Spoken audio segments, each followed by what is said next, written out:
সালামু আলাইকুম। আমার ভাই দোকানে কাজ করতেছে, সাইকেল ঠিক করতেছে।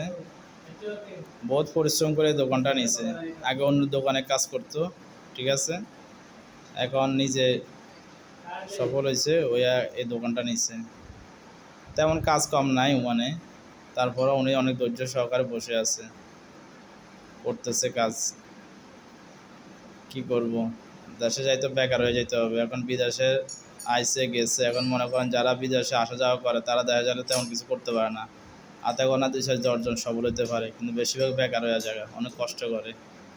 আর আমাদের সরকারে তো ওইভাবে কোনো হেল্প করে না, মুখে বলে শুধু, কাজে বাস্তবে কোনো কার্যকর নাই। এই দোকানটা আমার ভাইয়ে চালে তেমন মালটাল উঠাতে পারে নাই, আস্তে আস্তে করব, আস্তে আস্তে উঠাবে, ঠিক আছে। এ আরই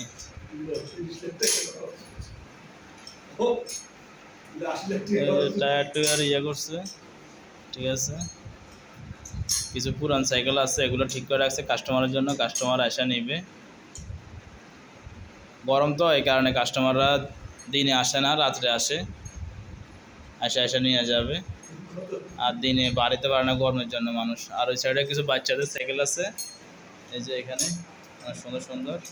আর তো সবাই দোয়া করবেন আমার ভাইয়ের জন্য, ঠিক আছে। আমার ভাই যেন দোকানটা যেন আরও ডেভেলপ করতে পারে, আরও ভালো থাকতে পারে, তার জন্য দোয়া করবেন সবাই। ওকে, সালামু আলাইকুম।